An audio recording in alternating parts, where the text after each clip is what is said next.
비 돌리는 게 아니라 그때 청와대 근무했었던 분들도 좀 네. 힘들게 할 것 같아요. 왜 가장 하위직이나 이런 분들조차도 이렇게까지는 안 할 것 같은데. 두 가지 가설이 있어요. 네. 전 하나가 우선 이 취임 초기부터 박근혜 정부가 조직적인 체계가 없었다. 어찌 보면 CEO인 대통령이 이런 정말 작지 않은 조직, 국가 경영을 해본 경험이 없다 보니까 그러니까 한참 보수층에서 박근혜 대통령 잘할 것이다. 첫 번째는 가족이 없으니까 청렴할 것이다. 비선이 막판에 등장해서 탄핵이 된 거고요. 두 번째 뭐냐면은 박정희, 유경수 여사 밑에서 청와대에서 성장했으니 아버지의 국가 경영, 이 통치와 어머니의 그 뭐 국민 사랑을 얼마나 많이 배웠겠느냐. 이게 이제 대선 때의 이미지 전략이었어요. 그런데 사실은 작은 조직 하나 경영해 본 적이 없었다라는 겁니다. 다 맡겨놨던 적은 있었겠죠. 그러다 보니까 조직 체계가 없으면요. 이게 에드가 알렌 포의 도둑맞은 편지라는 그 단편에 나오는 건데 어디 구석구석에 있는 것들은 다 뒤져서 아까 말씀하신 목록 이런 거 다 파쇄했을지 모르겠는데 덩그러니 놓여 있는 주요 문서를 내 것이 아니면 이게 거기서 일하는 행정 직원들이 헷갈릴 수 있어요. 누군가 알아서 하겠지? 여기 이렇게 한 다발이 있는데 마음대로 쓸 수 없으니까. 그러다가 그거를 행정요원 책상에 집어넣고 대략 잠궈버리고 시간은 이제 데드라인이 다가온 거죠. 이거 후다닥 하고 이제 갔는데 황교안 권한대행이 다 기록물로 통으로 지정. 근데 이게 황 대행이 직접 다 할 일이 아니잖아요. 뭐 본인이 돌아다닐 수는 없을 테니까. 뭐 우병우 전 민정수석이 다 없애고 나갔다고 했는데 남아 돌아다니는 거 다 검열 다 찍을 수는 없으니까. 내무검사 못했을 거 아니에요. 아니, 이게 들어다닐 수 있게 체크할 수는 있잖아요. 이게 첫 번째 가설이고 두 번째는 저는 두 번째가 유력한데 그게 의인 가설 그리고 내부 제보자 가설인데 저는 박근혜 정부에서 정무수석실이건 아니면은 이게 민정비서관실이건 이랬던 많은 직원 중에 다수가 적지 않은 복수의 사람들이 이건 부끄러운 행위 아닌가? 이건 문제 아닌가?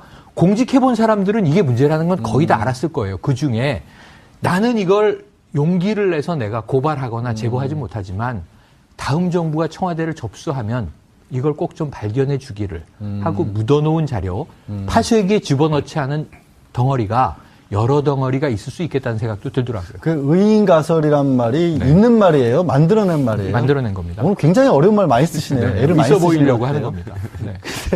조 변호사님, 제가 재밌는 화면을 먼저 보여드리고 그 다음에 그 화면에 대해서 한번 얘기를 여쭤볼게요. 왜 보여드리고 한다 하냐면 이게 의인이 그 의인 가설에 따르면 의인이 못 들고 나왔던 이유가 있어요. 그게 뭐냐면 정윤회 문건 파동이 있은 다음에 문서 보안을 굉장히 강화를 했더라고요. 박 전 대통령께서. 그래서 아무거나 다 모을 수 있게 우병우 전 민정수석이 특수 검색대를 설치했답니다.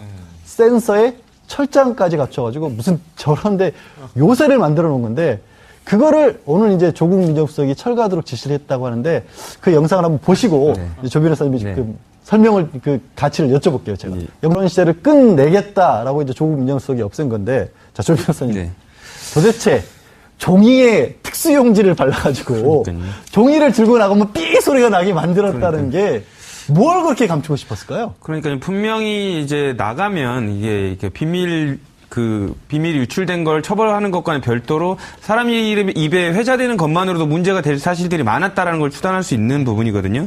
그리고 저런 시설이 또 우리나라의 그 국가기관 중에 한 군데 있는 곳이 있습니다. 국정원에서 관련돼서 그 특수용지에 관련된 부분이 그 검색대를 통과하면 소리가 나게 돼 있거든요. 그러니까 그런 부분을 민정수석실에서 뭔 문건을 그렇게 관리할 필요가 있어서였는지 저런 부분을 도입했다는 것도 조금 참 납득이 되기 어렵고요. 또 일단은 우병우 수석이 관련된 총 책임자였는데 이런 부분을 지시했다는 것만으로 볼 때도 우병우 수석은 전체적으로 부적절한 지시라든지 이런 회의들이 있었다는 걸 알고 있었다는 방증 아닌가 이렇게 생각이 됩니다. 그러면 결국 이제 우병우 전 수석에 대한 재조사 이런 것들도 생각을 해볼 수 있는 상황이라는 거잖아요. 그렇죠. 근데 지금 문건의 내용이 전부 다 소상히 나오지는 않았지만 저는 이제 개인적인 추론으로는 관련돼서 우병우 수석이 직접 기한하거나 관련된 부분들을 지시하지는 않았더라도 대부분 책임이 연관돼 있는 부분들의 문서들이 엄청나게 많을 것으로 보입니다. 왜냐하면 그러한 역할을 하는 게 대통령 측근인 민정수석의 역할이거든요. 그렇기 때문에 최소한 이런 불법에 관련된 정황들이 있었다면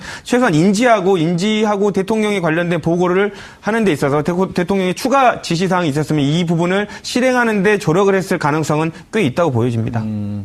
지금 이제 이런 얘기를 조 변호사가 하는 이유가, 고 기자님, 네. 이게 문건이 2015년, 그러니까 이번에 새로 정무석실 캐비넷에서 발견된 거는 2015년 3월 2일부터 무려 2016년 11월까지 만들어진 문건이에요. 네. 우병우 전 수석의 이 재임 기간과 거의 일치하죠. 거의 일치를 하죠. 네. 게다가 비서실장도 이원종, 김병기, 또 정무수석으로도 이제 조윤선 전 장관이 했던 그리고 현기환, 이재원 이런 분들이 정무실장도 했었고 수석도 했었고, 예를 들어 대표적으로 조윤선 수석 같은 경우에는 나는 처벌을 받고 있지만 최후변론에서도 정말 블랙리스트라는 주장은 참기 어려웠다라고 하면서 남편과 같이 눈물까지 흘렸잖아요. 네. 근데 이번에 캐비넷 문건에서 과연 이런 것들을 뒤집을 수 있는, 이분들이 억울하다는 주장이 사실 거짓 주장이라 악어의 눈물이다, 이런 정도가 나올 수 있을까요? 네. 지금 이제 일부 문건에 대해서 홍남기 전 국무조정실장, 그리고 당시 기획비서관, 정책조정수석비서관의 기획비서관이, 그 사람이 이제 회의 자료를 본인이 기록하고 정리하느라고 이렇게 있었던 자료가 일부 같이 있는 것 같다라고 지금 얘기한 상황이지 않습니까? 그러니까 제가 봤을 때는 이 회의 기록 자체는 청와대에서 쓰임새 때문에 남겨둘 필요가 있었던 것 같습니다. 물론 이제 끝에는 파쇄해야 되는 게 맞지만, 당시에는 이전 회의에서는 어디까지 얘기가 됐고, 이전에는 어떤 식으로 됐고, 그런 것들을 누군가는 정리를 해야지, 그 역할을 하는 게 제 생각엔 이 기획비서관의 역할이고, 그래서 일단 마지막 회의까지 그게 필요가 했기 때문에 거기 있었던 것 같습니다. 그래서, 그리고 지금 이제 문서의 형태가 공문의 형태가 된다면, 지금까지 안종범 전 수석의 업무수첩이나 김영한 전 수석의 업무수첩, 그리고 이제 최근에 나온 박헌영 K스포츠재단 과장의 또 이제 자기 기록이나 이런 것들은 간접 증거 정도로밖에 인정 못 받았던 게 공문의 형태가 아니고, 그리고 본인이 메모를 한 거기 때문에 본인 생각을 어디까지 적었는지를 잘 모를 내용이었는데, 일단은 이제 공문의 형태 첫 번째, 그다음 두 번째는 거기에 나온 내용이 그동안 제기되던 안종범 업무수첩이나 이런 데 나온 것과 일치된다면 이 증거를 같이 완성해줘서 그동안 이 특검이나 검찰이 주장했던 바를 이제 말끔히 입증해 줄 것 같습니다. 여러 가지 뭐 안종범 수석 수첩도 있고 이번에 나온 것도 있고 하니까 그런 것들이 겹쳐지면서 퍼즐처럼 될 수 그렇죠. 있을 그러니까 것이다. 김기춘 전 실장이나 이런 사람들이 자기한테 불리한 내용이 나오면 그거는 그냥 안 수석이 모른다. 내 얘기 그거는 그냥 자기가 자기 생각 적은 거다, 이런 식으로 지금 재판 과정에서 얘기했었거든요. 그런 부분에 대해서 이제 반박할 수 있는 결정적 증거가 나온 것이죠. 근데 그러려면 일단은 이 문건 자체를 써야 되는 게 당연한 얘기인데, 최영일 평론가님, 먼저 이게 제가 최영일 평론가님은 법 전문가가 아니니까 그렇죠. 일반인의 관점에서 어떻게 생각하는지 한번 여쭤보고, 그거를 조대주 변호사님이 좀 해설을 좀 해주세요. 네네. 근데 이게 왜 제가 여쭤보냐면, 청와대에서 이번에 발견된 거는 이게 단순 메모가 아니라 말씀하신 것처럼 공식 문건 형태이기 때문에 대통령 기록물일지도 모르기 때문에 함부로 공개를 못한다고 했고, 그렇죠. 정우택 원내대표는 이런 문건 공개 자체가 잘못된 것처럼 이게 정치적이다, 검찰에 고발을 하겠다, 청와대의 문건 공개를 왜 이런 걸 생중계를 하냐, 이런 식으로 나오고 있단 말이에요.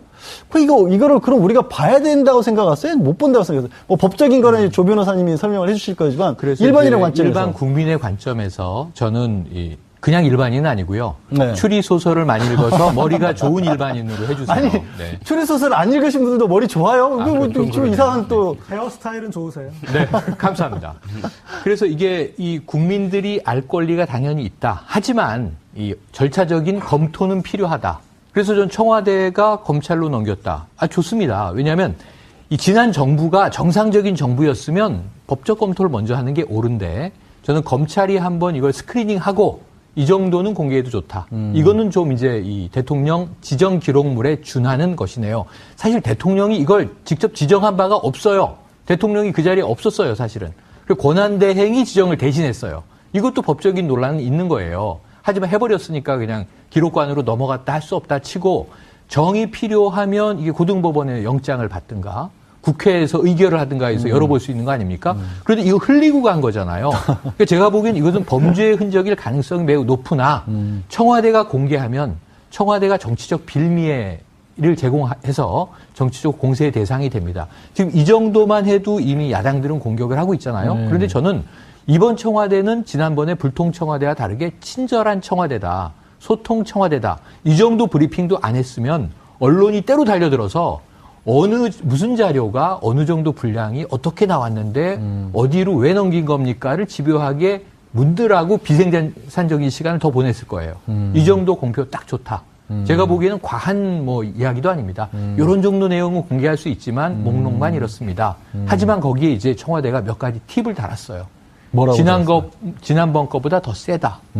적법하지 않은 지시사항이 들어있다. 네, 그 얘기는 조금만 예, 있다가. 현 청와대라면 이렇게 하지 않았을 것 이런 얘기들 했어요. 그 얘기는 조금만 그러니까 있다가. 그게 이제 내용은? 뭔가 청와대가 줄 수 있는 최소한의 힌트였다고 보고 저는 검찰에서 이것을 검토해야 되는데 예를 들면 이런 거예요. 지금 청와대가 이 쥐구 흔들었다는 표현도 야당이 썼습니다. 이거 옛날에 홍준표 대표가 쥐구 흔든 적이 있거든요. BBK 관련 문건이라든가 김경준 씨 등등에 대한 것들 본인들이 많이 과거에 했던 거예요. 근데 이번에 청와대는 쥐고 흔들진 않고 이렇게 보여주긴 했죠. 한 가지 메모를.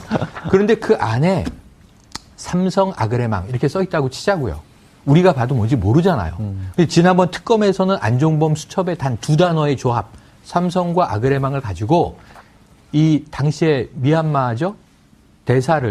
유재경 씨를 이제 기업인 출신인데 삼성 출신인데 대사로 임명한 과정을 밝혀내서 최순실과의 커넥션을 밝히는 고리로 이제 드러내지 않습니까? 그러니까 지금 문건들은 제가 보기엔 1차적으로 수사가 필요하고 관련자들을 하나씩 세부적으로 적시해서 소환 조사가 필요한 정도이다.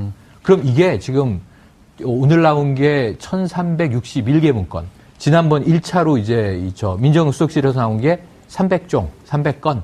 그럼 4배가 넘는 건수예요. 이걸 조사하려면 저는 몇 년 걸릴 거라고 보는데 1차적으로는 핵심적인 내용들을 분류한 후에 여기에 대한 검찰 조사가 있고 나서 발표가 되는 절차가 옳다. 그래서 저는 이 일반 국민의 일원으로서 청와대는 매우 잘하고 있다. 적절하다. 이 정도까지 네. 힌트를 주는 정도, 그러니까 청와대에 내에 그 발견된 거에 어떤 것들이 있는 정도입니다. 라만 알려주는 거까지는 괜찮다. 네. 이거는 조 변호사님이 설명을 해주실 거지만 그래서 일반인의 관점에서 일반 국민의 관점에서 저는 그냥 일반인은 아니고요. 네. 추리 소설을 많이 읽어서 머리가 좋은 일반인으로 해주세요. 아니 네. 추리소설 안 읽으신 분들도 머리 좋아요. 그건 좀 이상한 또 헤어스타일은 좋으세요? 네, 감사합니다. 그래서 이게 이 국민들이 알 권리가 당연히 있다. 하지만 이 절차적인 검토는 필요하다. 그래서 전 청와대가 검찰로 넘겼다. 좋습니다. 왜냐하면 이 지난 정부가 정상적인 정부였으면 법적 검토를 먼저 하는 게 옳은데 저는 검찰이 한번 이걸 스크리닝하고 이 정도는 공개해도 좋다. 이거는 좀 이제 이 대통령 지정 기록물에 준하는 것이네요. 사실 대통령이 이걸 직접 지정한 바가 없어요. 대통령이 그 자리에 없었어요, 사실은. 그리고 권한대행이 지정을 대신했어요. 이것도 법적인 논란은 있는 거예요. 하지만 해버렸으니까 그냥 기록관으로 넘어갔다 할 수 없다 치고 정이 필요하면 이게 고등법원에 영장을 받든가 국회에서 의결을 하든가 해서 열어볼 수 있는 거 아닙니까? 그런데 이거 흘리고 간 거잖아요. 그러니까 제가 보기엔 이것은 범죄의 흔적일 가능성이 매우 높으나 청와대가 공개하면 청와대가 정치적 빌미를 제공해서 정치적 공세의 대상이 됩니다. 지금 이 정도만 해도 이미 야당들은 공격을 하고 있잖아요. 그런데 저는 이번 청와대는 지난번에 불통 청와대와 다르게 친절한 청와대다. 소통 청와대다. 이 정도 브리핑도 안 했으면 언론이 때로 달려들어서 무슨 자료가 어느 정도 분량이 어떻게 나왔는데 어디로 왜 넘긴 겁니까를 집요하게 문들하고 비생산적인 시간을 더 보냈을 거예요. 이 정도 공표 딱 좋다. 제가 보기에는 과한 이야기도 아닙니다. 이런 정도 내용은 공개할 수 있지만 목록만 이렇습니다. 하지만 거기에 이제 청와대가 몇 가지 팁을 달았어요. 뭐라고 지난번 거보다 더 세다. 적법하지 않은 지시사항이 들어있다. 네, 그 얘기는 조금만 예, 있다가. 현 청와대라면 이렇게 하지 않았을 것 이런 얘기들 했어요. 그 얘기는 조금만 그러니까 있다가. 그게 이제 내용은? 뭔가 청와대가 줄 수 있는 최소한의 힌트였다고 보고 저는 검찰에서 이것을 검토해야 되는데 예를 들면 이런 거예요. 지금 청와대가 이 쥐구 흔들었다는 우병우 전 수석에 대한 재조사 이런 것들도 생각을 해볼 수 있는 상황이라는 거잖아요. 그렇죠. 근데 지금 문건의 내용이 전부 다 소상이 나오지는 않았지만 저는 이제 개인적인 추론으로는 관련돼서 우병우 수석이 직접 기한하거나 관련된 부분들을 지시하지는 않았더라도 대부분 책임이 연관돼 있는 부분들의 문서들이 엄청나게 많을 것으로 보입니다. 왜냐하면 그러한 역할을 하는 게 대통령 측근인 민정수석의 역할이거든요. 그렇기 때문에 최소한 이런 불법에 관련된 정황들이 있었던 있었다면 최소한 인지하고 대통령에 관련된 보고를 하는 데 있어서 대통령이 추가 지시사항이 있었으면 이 부분을 실행하는 데 조력을 했을 가능성은 꽤 있다고 보여집니다. 지금 이제 이런 얘기를 조 변호사가 하는 이유가, 고 기자님, 이게 문건이 2015년, 그러니까 이번에 새로 정무석실 캐비넷에서 발견된 거는 2015년 3월 2일부터 무려 2016년 11월까지 만들어진 문건이에요. 네, 우병우 전 수석의 이 재임 기간과 거의 일치하죠. 거의 일치를 하죠. 게다가 비서실장도 이원종, 김병기, 또 정무수석으로도 이제 조윤선 전 장관이 했던 그리고 현기환, 이재원 이런 분들이 정무실장도 했었고 수석도 했었고, 예를 들어 대표적으로 조윤선 수석 같은 경우에는 나는 처벌을 받고 있지만 최고비례론에서도 정말 블랙리스트라는 주장은 참기 어려웠다라고 하면서 남편과 같이 눈물까지 흘렸잖아요. 네. 근데 이번에 캐비넷 문건에서 과연 이런 것들을 뒤집을 수 있는, 이분들이 억울하다는 주장이 사실 거짓 주장이라 악어의 눈물이다 이런 정도가 나올 수 있을까요? 네. 지금 이제 일부 문건에 대해서 홍남기 전 국무조정실장 그리고 당시 기획비서관, 정책조정수석비서관의 기획비서관이 그 사람이 이제 회의 자료를 본인이 기록하고 정리하느라고 이렇게 있었던 자료가 일부 같이 있는 것 같다라고 지금 얘기한 상황이지 않습니까? 그러니까 제가 봤을 때는 이 회의 기록 자체는 청와대에서 쓰임새 때문에 남겨둘 필요가 있었던 것 같습니다. 물론 이제 끝에는 파쇄해야 되는 게 맞지만 당시에는 이전 회의에서는 어디까지 얘기가 됐고 이전에는 어떤 식으로 됐고 그런 것들을 누군가는 정리를 해야지 그 역할을 하는 게 제 생각엔 이 기획비서관의 역할이고 그래서 일단 마지막 회의까지 그게 필요가 했기 때문에 거기 있었던 건 같습니다. 그래서 그리고 지금 이제 문서의 형태가 공문의 형태가 된다면 지금까지 안종범 전 수석의 업무수첩이나 김영한 전 수석의 업무수첩 그리고 이제 최근에 나온 박헌영 K스포츠재단 과장의 또 이제 자기 기록이나 이런 것들은 간접 증거 정도로밖에 인정 못 받았던 게 공문의 형태가 아니고 그리고 본인이 메모를 한 거기 때문에 본인 생각을 어디까지 적었는지를 잘 모를 내용이었는데 일단은 이제 공문의 형태 첫 번째, 그다음 두 번째는 거기에 나온 내용이 그동안 제기되던 안종범 업무수첩이나 이런 데 나온 것과 일치된다면 이 증거를 같이 완성해줘서 그동안 이 특검이나 검찰이 주장했던 바를 이제 말끔히 입증해 줄 것 같습니다. 여러 가지 뭐 안종범 수석 수첩도 있고 이번에 나온 것도 있고 하니까 그런 것들이 겹쳐지면서 퍼즐처럼 될 수 있을 것이다. 김기춘 전 실장이나 이런 사람들이 자기한테 불리한 내용이 나오면 그거는 그냥 안 수석이 모른다. 내 얘기 그거는 그냥 자기가 자기 생각 적은 거다 이런 식으로 지금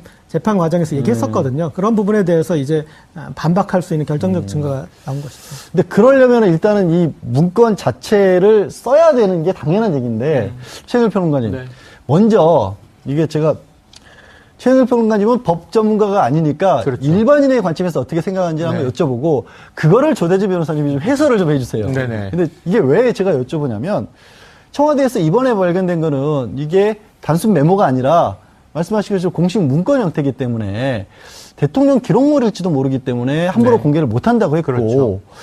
정우택 원내대표는 이런 문건 공개 자체가 잘못된 것처럼 이게 정치적이다. 검찰에 고발을 하겠다. 청와대의 문건 공개를. 왜 이런 걸 생중계를 하냐. 이런 식으로 나오고 있단 말이에요.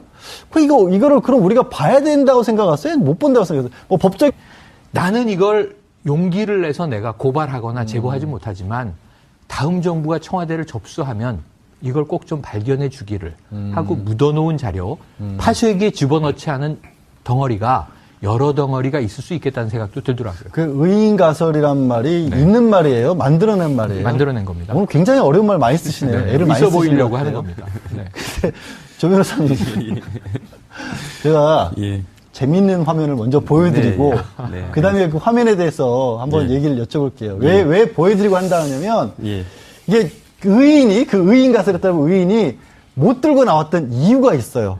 그게 뭐냐면 정윤회 문건 파동이 있은 다음에 문서 보안을 굉장히 강화를 했더라고요. 박 전 대통령께서. 그래서 아무거나 다 모을 수 있게 우병우 전 민정수석이 특수 검색대를 설치했답니다. 센서에 철장까지 갖춰가지고 무슨 저런데 요새를 만들어 놓은 건데 그거를 오늘 이제 조국 민정수석이 철거하도록 지시를 했다고 하는데 그 영상을 한번 보시고 조 변호사님이 그 설명을 그 가치를 여쭤볼게요, 제가. 영권 시대를 끝내겠다라고 이제 조국 민정수석이 없앤 건데, 자, 조 변호사님. 네. 도대체 종이에 특수용지를 발라가지고 그러니까요. 종이를 들고 나가면 삐 소리가 나게 만들었다는 게 뭘 그렇게 감추고 싶었을까요? 그러니까 분명히 이제 나가면 이게 비밀 유출된 걸 처벌하는 것과는 별도로 사람 입에 회자되는 것만으로도 문제가 될 사실들이 많았다라는 걸 추단할 수 있는 부분이거든요. 그리고 저런 시설이 또 우리나라의 그 국가기관 중에 한 군데 있는 곳이 있습니다. 국정원에서 관련돼서 그 특수용지에 관련된 부분이 그 검색대를 통과하면 소리가 나게 돼 있거든요. 그러니까 그런 부분을 민정수석실에서 뭔 문건을 그렇게 관리할 필요가 있어서였는지 저런 부분을 도입했다는 것도 조금 참 납득이 되기 어렵고요. 또 일단은 우병우 수석이 관련된 총 책임자였는데 이런 부분을 지시했다는 것만으로 볼 때도 우병우 수석은 전체적으로 부적절한 지시라든지 이런 회의들이 있었다는 걸 알고 있었다는 방증 아닌가 이렇게 생각이 됩니다. 그러면 결국 이제 뒤돌리는 게 아니라 그때 청와대 근무했었던 분들도 좀 힘들 걸 할 것 같아요. 왜 가장 하위직이나 이런 분들조차도 이렇게까지는 안 할 것 같은데. 두 가지 가설이 있어요. 네. 전 하나가 우선 이 취임 초기부터 박근혜 정부가 조직적인 체계가 없었다. 어찌 보면 CEO인 대통령이 이런 정말 작지 않은 조직, 국가 경영을 해본 경험이 없다 보니까 그러니까 한참 보수층에서 박근혜 대통령 잘할 것이다. 첫 번째는 가족이 없으니까 청렴할 것이다. 비선이 막판에 등장해서 탄핵이 된 거고요. 두 번째 뭐냐면은 박정희, 유경수 여사 밑에서 청와대에서 성장했으니 아버지의 국가 경영, 이 통치와 어머니의 국민 사랑을 얼마나 많이 배웠겠느냐. 이게 이제 대선 때의 이미지 전략이었어요. 그런데 사실은 작은 조직 하나 경영해 본 적이 없었다라는 겁니다. 다 맡겨놨던 적은 있었겠죠. 그러다 보니까 조직 체계가 없으면요. 이게 에드가 알렌 포의 도둑맞은 편지라는 그 단편에 나오는 건데 어디 구석구석에 있는 것들은 다 뒤져서 아까 말씀하신 목록 이런 거 다 파쇄했을지 모르겠는데 덩그러니 놓여 있는 주요 문서를 내 것이 아니면 이게 거기서 일하는 행정 직원들이 헷갈릴 수 있어요. 누군가 알아서 하겠지? 여기 이렇게 한 다발이 있는데 마음대로 쓸 수 없으니까. 그러다가 그거를 행정요원 책상에 집어넣고 대략 잠궈버리고 시간은 이제 데드라인이 다가온 거죠. 이게 후다닥 하고 이제 갔는데 황교안 권한대행이 다 기록물로 통으로 지정. 근데 이게 황 대행이 직접 다 할 일이 아니잖아요. 본인이 돌아다닐 수는 없을 테니까. 우병우 전 민정수석이 다 없애고 나갔다고 했는데 나만 돌아다니는 거 다 검열 다 찍을 수는 없으니까. 내부검사 못했을 거 아니에요. 아니, 이게 들어다닐 수 있게 체크할 수는 있잖아요. 이게 첫 번째 가설이고 두 번째는 저는 두 번째가 유력한데 그게 의인 가설 그리고 내부 제보자 가설인데 저는 박근혜 정부에서 정무수석실이건 아니면은 이게 민정비서관실이건 이랬던 많은 직원 중에 다수가 적지 않은 복수의 사람들이 이건 부끄러운 행위 아닌가? 이건 문제 아닌가? 공직해본 사람들은 이게 문제라는 건 거의 다 알았을 거예요. 그 중에